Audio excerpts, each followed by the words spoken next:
welcome to Ravenbrook Recovery Church. I'm super excited to see all your faces, and I'm glad you made it. We're going to start off with 2 announcements. We have The Color of Compromise, which is based off of a book, and we have this docu-series, I think that's the correct word, docu-series. And so we're showing it at 1208 Greenwood Church, and it's basically about I walked out of the camera again. It's basically about the complacency within the church regarding racism. And so what that means for us and what we can do about it, etc. It is a now 5-week series. We just had it, first started it this Tuesday. So next Tuesday we'll have it again, and we'll meet there, and it's going to be from 6 to 7. So we'll watch the docu-series for about 20 or 30 minutes, and then after that we have a short discussion about what we watched and the impact of that. So I want to encourage you, if you can make it to that, to come and check that out. The next announcement is that on this table, we have, for your convenience, masks, we have gloves, and we have hand sanitizer here. So feel free to take any of those things that you need. So we're going to move into offering now, and then from there, we're going to move into worship, and with Kevin and Janae.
Finding myself at a loss for words, and the funny thing is, it's okay. The last thing I need is to be heard, but to hear what you would say. Word of God speak, you pour down like rain, washing my eyes to see your majesty, to be still and know that you're in this place. Please let me stay and rest in your holiness. Word of God speak.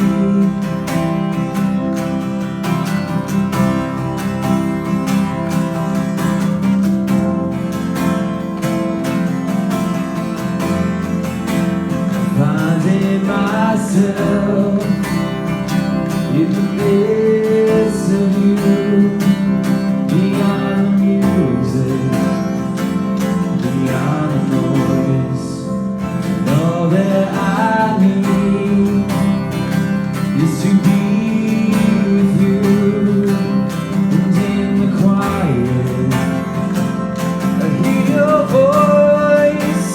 Word of God speak, would you pour down like rain, washing my eyes to see your majesty, to be still and know that you're in this place. Please let me stay and rest in your holiness. Word of God speak, would you pour down like rain, washing my eyes to see your majesty, to be still and know that you're in this place. Please let me stay and rest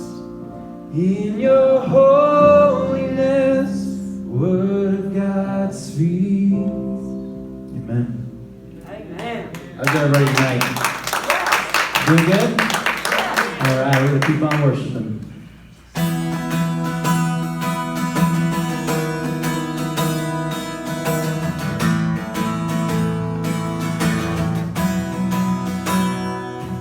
How lovely is your dwelling place, O Lord Almighty. For my soul longs and even faints for you. For dear my heart is satisfied within your presence. I sing beneath the shadow of your wings. Better is one day in your courts, better is one day in your house, better is one day in your courts, thousands elsewhere. Better is one day in your courts, better is one day in your house, better is one day in your courts, thousands elsewhere, and thousands elsewhere.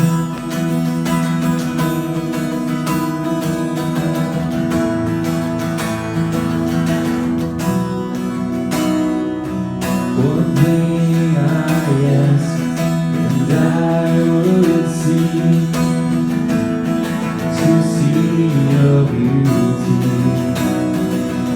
to find you in the place your glory dwells.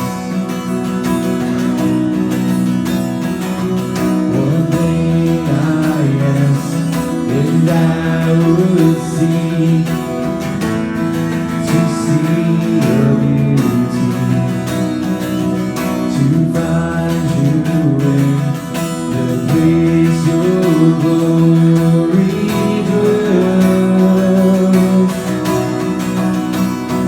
Better is one day in your courts, better is one day in your house, better is one day in your courts, and thousands elsewhere. Better is one day in your courts, better is one day in your house, better is one day in your courts, thousands elsewhere. My heart and flesh cry out, for you the living God. Your spirit's water to my soul. I've tasted and I've seen, no one's second to me. I will draw near to you, I will draw near to you.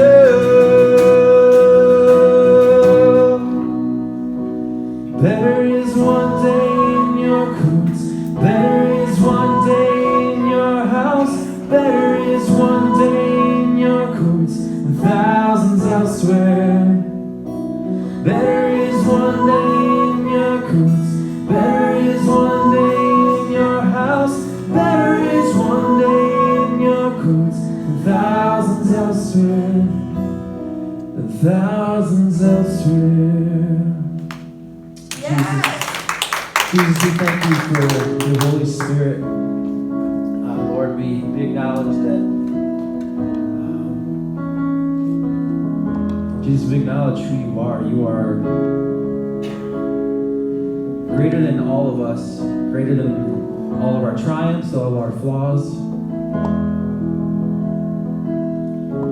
You see us in our confusion with what happens in our lives.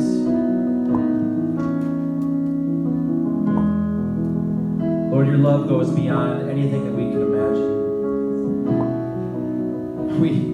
We are just mere people amidst the sea of your glory. Jesus, we thank you for being a Father who loves, a Father who intertwines with our lives and chooses to make an impact. Jesus, we welcome your presence here tonight. Amen. Amen.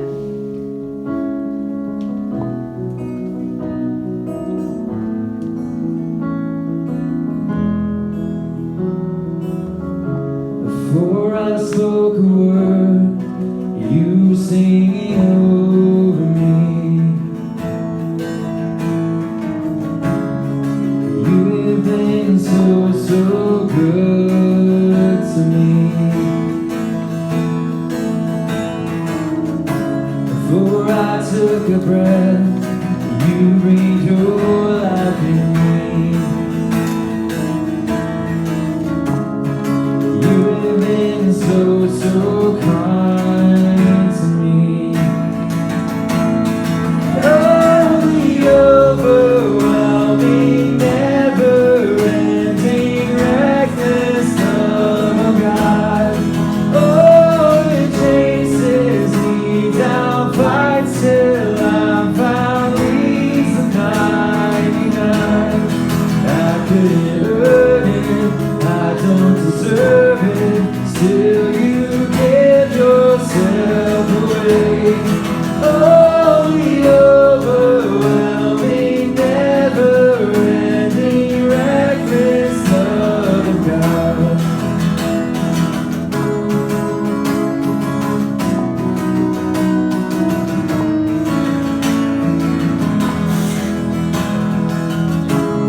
When I was your foe, still your love fought for me. You have been so good to me. Amen. I feel the worth, you paid it all for me. You have been so kind to me. Oh, the overwhelming, never-ending, reckless love of God. Oh, it chases me down, fights till I'm found, leaves the 99.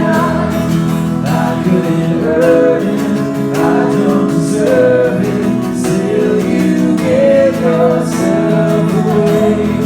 Oh, the overwhelming, never-ending, reckless love of God. Yeah.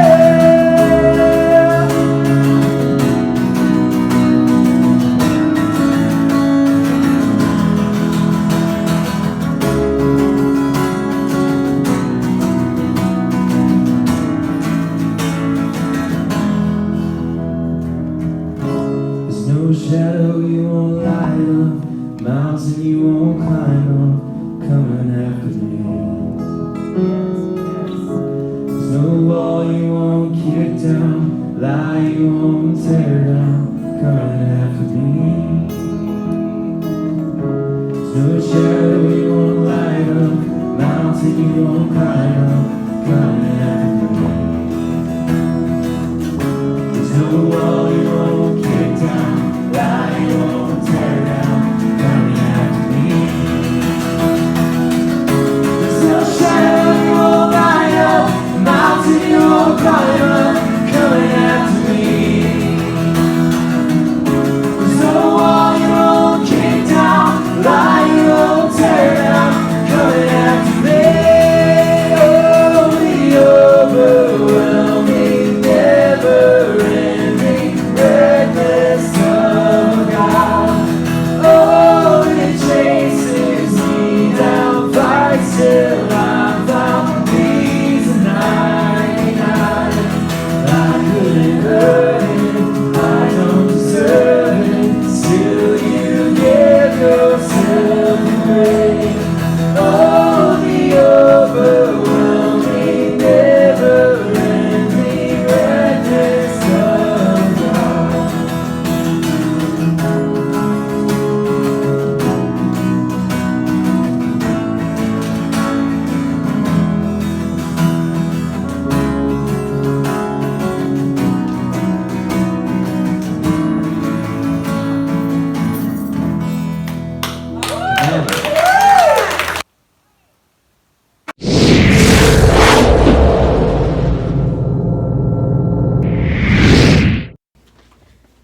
Thanks, guys, for that very intimate, beautiful set of worship songs.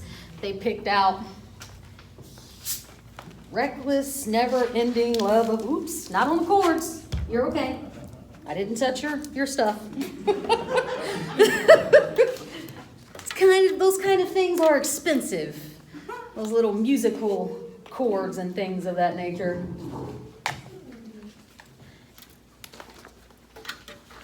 All right, so we are on step 3, which says, made a decision to turn our will and our lives over to the care of God as we understood him. I know you guys might be shocked I'm drinking a Werner's, considering most of you know I don't like it. But my tummy's a little upset, so it actually works. So you Michiganders might have been onto something with the whole Werner's thing. Ginger, it's the ginger in it. Good. So, faith. That's the third recovery principle. And that's what we have been we've been looking at for this past month, at the beginning of the month. And so the reason we've looked at the third recovery principle, faith, is because we will need faith to take step 3. So what is faith? Faith is the confident assurance that God will do what he says he will do. Faith is also the evidence that he is faithful and that we can trust him. So we've been in this sermon series called Experiencing Faith. Now today's sermon is called Experiencing Faith. Experience just a little bit of faith. So our main focus scripture that we have tonight is Matthew 17, and it's verses 14 through 20. Here's what it says. When they came to the crowd, a man approached Jesus and knelt before him. Lord, have mercy on my soul. Lord, have mercy on my son. And same thing, right? Soul, son. And have mercy on my son, he said. He has seizures and is suffering greatly. He often falls into the fire or into the water. I brought him to your disciples, but they could not heal him. You unbelieving and perverse generation. Jesus replied, those are some strong words. Yes. How long shall I stay with you? Can't you just imagine him doing this? Like that little emoji, right? How long shall I stay with you? Do it with me. How long shall I put up with you? Bring the boy here to me. Verse 18, Jesus rebuked the demon, and it came out of the boy, and he was healed at that moment. Then the disciples came to Jesus in private and asked, why couldn't we drive it out? He replied, because you have so little faith. Truly I tell you, if you have faith as small as a mustard seed, you can say to this mountain, move from here to there, and it will move. Nothing will be impossible for you. So throughout this sermon series, we've been answering and asking the question, what does faith look like? So tonight, I'm going to ask the same question, but I'm going to twist it a little bit. What does faith look like? Well, what does just a little bit of faith look like? Just a little bit. And it looks like 3 things. It looks merciful, which we'll see in verses 14 through 15. It looks like a learning curve, which we'll see in verses 16 and 19. And it looks impossible, which we will see in verse 20. So let's start with faith looks merciful. Verse 14. When they came to the crowd, a man approached Jesus and knelt before him. Lord, have mercy on my son, he said. He has seizures and is suffering greatly. He often falls into the fire or into the water. So Jesus often throughout the scriptures, he taught about mercy as well as faith. And through Jesus's actions and his words and his teachings, we can see that there is a tremendous connection between those 2 things. That mercy and faith actually go hand in hand together. So for example, in John chapter 4, verses 46 through 54, we find the Lord's act of mercy healed the official son. And then as a result, we see the entire family believed. So that's mercy and that's faith combined together. In Mark chapter 8, verses 31 through 36, Jesus had compassion and healed the deaf man. And then again, we see the results of this. We see the evidence of this because everyone there believed. So throughout the Gospels of Matthew, Mark, Luke, and John, we see this pattern. There are many similar instances regarding mercy producing faith and how those 2 are so intertwined. So John, I was talking about John chapter 4. Well, John, he goes a step further later in John in chapter 20, and he says, all of these things are recorded so you will believe. So even in the book of John, the whole purpose of the book of John is to point us towards Jesus' divinity. Or another word of saying is to show us that Jesus was God. So that was John's whole focus of the book of John. So, of course, he ends in chapter 20 saying that all these things are recorded so you will believe. So mercy and faith going together. It's like this. Imagine you're standing on a corner, a street corner, and you see this kid off to a distance, but not too far. Not too far from you, but you see him off to the distance. And you see he's got headphones on, he's got a hoodie on, he's just kind of jamming, in his own little world. And you see him walking towards the street, though, but he's not paying attention. There's a car coming, and that car is coming fast. He can't hear the car. He's got those headphones on. He's not seeing the car because he's, jamming. He's doing his own thing. So you yell for the kid, right? You yell, stop. He doesn't hear you. So what's your next option? You run as fast as you can towards this kid. You tackle him just in time before the car almost hits you both. That's how any of us would respond. We would run and tackle this kid if we needed to save his life. You save him because you didn't want him to see him hurt. You didn't want him to die. That's mercy. You believed you could get to the kid if you just ran fast enough. So you acted on that. That's experiencing faith. Those two things together. In our Matthew passage, this dad, he brings his son to Jesus and he's pleading for mercy. When the dad was pleading for mercy, he's like, save my son. I've tried your disciples. I tried to go through the correct channels, but they couldn't do it. My son is suffering, so I'm asking you for mercy. Even this father, who we don't know anything about, had a measure of faith that Jesus could do what Jesus claims he could do. Otherwise, he wouldn't have brought his son in the first place. So he even had just a little bit of faith.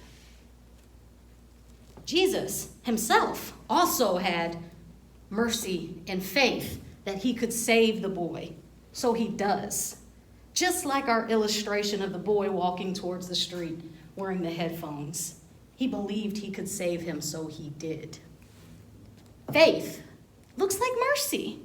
It's an action that we should desire experiencing even more in our lives.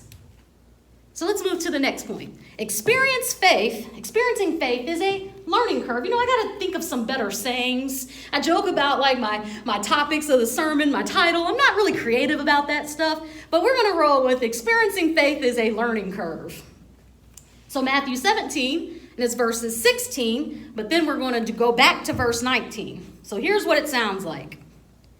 I brought him to your disciples, but they couldn't heal him. Then the disciples came to Jesus in private and asked, why couldn't we drive it out? The question, why? That's a question we're all familiar with. Why? Why couldn't we drive it out? It's a sincere question. But the fact that the disciples actually had to ask that brings me a little hope, and I'll explain that a little bit later. So you ask questions, though, when you're doing what? As a little kid, why did you ask questions? Because you were learning. You wanted to learn, so you asked why. You ask these questions. You're coming to the teacher. You're searching for these answers. Matthew chapter 17 is full of moments of faith. It's full of moments of questions. And in Matthew chapter 17 itself, it begins with Jesus taking Peter, James, and John up to a holy mountain. And at this mountain, this is what we call a transfiguration, because that's when Jesus was transformed and transfigured into his glory. And then Elijah and Moses, they appeared with Jesus and they talked with Jesus. What a glorious sight. And then to top it all off, as if that wasn't enough, God's voice thundered from the heavens and said, "This is my son. I am pleased. Listen to him." Faith is a learning curve. Peter, James, and John, they got to witness this supernatural moment. They got to witness something that no one else did. This was a huge moment for them, but it also later became a learning curve. It's interesting. The disciples just witnessed the transfiguration of Jesus. They just heard God's audible voice, and they saw two dead people. Moses and Elijah standing there talking to Jesus, clear as day. They heard God's voice thunder, and yet they still questioned the authority Jesus gave them to cast out demons. That brings me hope. Their humanity brings me hope. Matthew 14, 28 through 31 is another example of faith as a learning curve. Now, here's what this says really quick. "Lord, if it's you," Peter replied, "tell me to come to you on the water." "Come," he said. Then Peter got down out of the boat, walked on the water, and came to Jesus. When he saw the wind, he was afraid and beginning to sink, cried out, "Lord, save me." Immediately, Jesus reached out his hand and caught him. "You of little faith," he said, "why did you doubt?" So, Peter walked on water. He was present at the transfiguration, and he still didn't have enough faith to cast out this demon. The disciples saw Jesus do many other great things in the Gospel of Matthew, way before we even get to our main text that we're talking about in 17, and yet they still struggle with their faith. I mentioned that this gives me hope in a weird kind of way because then I don't feel as bad about myself when I'm struggling with something. I don't feel bad to ask and question God. And the reason, the truth is because I am learning. Faith is a learning curve in which no one on this earth is an expert. Yes. We are learning at different paces, but we are all learning. Have you heard the phrase doubting Thomas? You guys know your scripture? Doubting Thomas? Yes, no, maybe so. I got a couple chuckles. Yes. All right, so Thomas, he was one of the 12 disciples. And Thomas, though, honestly, he's probably one of the most relatable disciples. When I think about who I am as a person, Thomas is the one that I most resonate the most with. Thomas was on a much slower learning curve than the rest of the disciples. He was definitely going at his own pace, marching to the beat of his own drum. After Jesus was crucified, he appeared to all the disciples. But Thomas wasn't there when that happened. So everyone went to Thomas and they told him what happened. And Thomas is like, "Yeah, right. Okay, I'll believe that when I can see, yeah, woo, right? I'll believe that when I can see the holes in his hand and touch the hole in his side." That's Thomas's response. I'll believe it when I see it, when I can touch it. A week later, Jesus did just that. Jesus appeared to him and said, "Touch the holes in my hand. Touch the hole in my side. Stop doubting and believe." And then Jesus told him, "Because you've seen me, you've believed. But blessed are those who have not seen and yet still believe." Yes. Yes. Jesus took this time to appear to Thomas, who doubted the most. Jesus took the time to meet with Thomas where Thomas was at in his faith. Jesus at that moment didn't require Thomas to be even like Peter walking on water, which shows he had a whole lot more faith than we think. But Jesus didn't require him to be that. He was to be Thomas, even if that meant he was struggling with doubt. what gets me really choked up is that when Jesus said, blessed are those who haven't seen him and yet still believe, he's talking about us.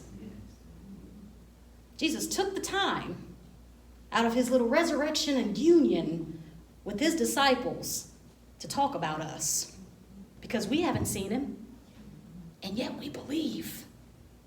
How blessed are we that the very words of Jesus is, blessed are you. Blessed are you. Yes. Regardless of where you are in your faith. Whether you got faith up here or faith wherever. Blessed are you. You are blessed. Amen. And we experience this blessing through our learning curve of faith. So let's never forget that we are blessed. Last point. Faith looks impossible. Wish there was a song about that. Verse 20. He replied, because you have so little faith, truly I tell you, if you have faith as small as a mustard seed, you can say to this mountain, move from here to there, and it will move. Nothing will be impossible for you. So here's the thing. You guys, when you were putting your offering in here, you noticed that little cup? Those are filled with mustard seeds. And so we have this visual representation right there. So many forget that a mustard seed starts off small, like that. Starts off small, but then it grows into this large bush. When you look at a mustard seed, it seems impossible that it would grow so big and still be used for something good. Many forget that this mustard seed starts off small and then expands. And when we plant seeds, what do we think is going to happen? If you go out, you buy a pack of seeds, and you get the soil, and you plant this seed, what do you think is going to happen? Yeah, you think it's going to grow, right? Why? Because you have faith. You have faith. You have faith that if you nurture that seed, if you water that seed, if you give that seed sunlight, if you give that seed the things it needs to grow, you know that it will grow. We don't doubt that, right? Of course not, because we know that the seed is designed to grow. We know that it's designed to be used in splendid ways. We know that that seed, if it's a fruit seed or a vegetable seed, it's designed to feed others. So it is with our faith. Even when things look impossible. Jesus tells the disciples they have little faith. But he also reminds them they only need to have a little bit of faith anyways to make the impossible become possible. I'm going to say that again. Jesus tells the disciples that they have little faith, but he reminds them that they only need to have a little bit of faith anyway to make the impossible become possible. Let me say it this way. You ever heard the saying, God doesn't give us more than we can bear? I'm sure you have. Well, that's actually not in the scriptures. There's a scripture that says we won't be tempted more than we can bear without being given a way out of that temptation. Those are two different things, though. Saying God won't give us more than we can bear, it makes us feel good. It gives us the fluffies, right? But if you know me and been around me long enough, I don't usually do the fluffies. I do the real stuff. And the truth is, God doesn't give us what we can handle. God helps us handle what we are given. That's the difference. God doesn't give us what we can handle. He gives us he helps us handle what we are given. So let me put it to you this way. You hear me talk about it a lot because it's helping myself with my own grief. Do you think that I can handle losing my father, then losing my job, then losing my grandmother, almost losing my grandfather, and losing my aunts only months apart in less than a year. Do you really think I can handle that? No, the answer's no. If someone would have told me this would have happened to me like months ago, a year ago, and that I would still be sane, I would not have believed them. I would have said it was impossible. But God makes the impossible become possible through faith. What is it in your life that you thought or think was impossible? What is it in your life that you felt when you said to yourself, God, I don't think I can handle this, and he brought you through? Think of that moment. Numbers chapter 11. I love this Numbers chapter 11. This is when God and Moses were having a conversation, and Moses was worried because the people, they were complaining. They were always complaining, FYI, just complain about everything. They were so ungrateful. Oh my goodness. And so they're complaining now about, they only have manna to eat with some onions. That's all they have to eat, and they're tired of eating manna. And we don't even have a recipe for manna because it came from heaven. That's right. They were fed with heavenly food, and they're complaining because they're tired of it. And so they're like, we wish we had meat. Can we just get some meat, Moses? Can you just be a good leader? Can you just get us what we want? Can you just give us some meat for a month? So Moses brings this to God, like, the people, they want some meat. And God's like, yeah, no problem. Okay, I'll give them enough meat to last a month. Now Moses, he was really taken back by this. And the reason he was taken back by that, because Moses is like, wait a minute, you mean to tell me that you are going to give enough meat to feed 600,000 people? You could empty out the seas and you'd still not have enough fish, Lord. Moses said that to God. People often don't pay attention to this Numbers 11. Moses was having a serious moment. Moses was looking at something and seeing it was impossible. This was an impossible task. This is the same Moses who parted the Red Sea. This is the same Moses that witnessed 12 plagues. The same Moses that's like, yeah, smear the blood around the doorpost and y'all will be saved. This is the same Moses who later struck a rock instead of speaking to it. This is the same Moses that watched pillars of fire lead them through a desert, God's Spirit, who's seen God face to face. Well, back to face. But still, close enough. More than I've seen. This is the same Moses. And he's like, wait a minute. Can you really give enough meat to feed 600,000 men? So this is what God said. Is the Lord's arm too short? Now you will see whether or not what I say will come true for you. And just like that, God made quail fall from the sky, and they had meat for a whole month. God said the same thing when Sarah, who couldn't have kids, was promised that she would. The same thing was said to Mary, Jesus' mom, when she said, I'm a virgin, I can't get pregnant. The same thing was said when Moses led the Hebrews out of Egypt. The same thing was said when the walls of Jericho fell. The same thing was said when Peter walked on water and then began to doubt. The same thing was said when Thomas doubted Jesus' resurrection. The same thing was said when the disciples didn't have enough faith to cast out a demon. And the same thing is being said to you right now in this moment. Someone needs that reminder. They need to hear God say, is my arm too short for you? Now see whether or not what I say will come true. This is God's MO. This is God's pattern. He makes the impossible become possible through just a little bit of faith. Amen. The band's going to come up. They're going to lead us in another worship song.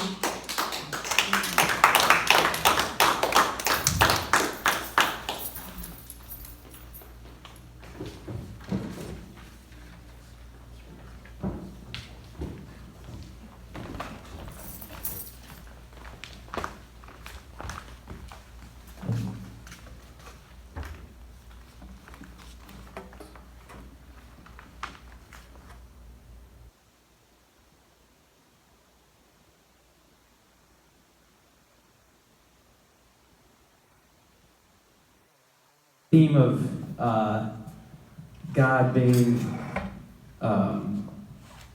nothing being impossible for God.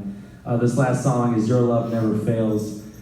And I know that this is definitely ringing true in my life. And so we're going to sing this. And if you know it, please sing along.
Feel free to use a hand sanitizer, grab a piece of tape, and Dip it in there, and you can take as many mustard seed reminders as you want. And then just fold the tape.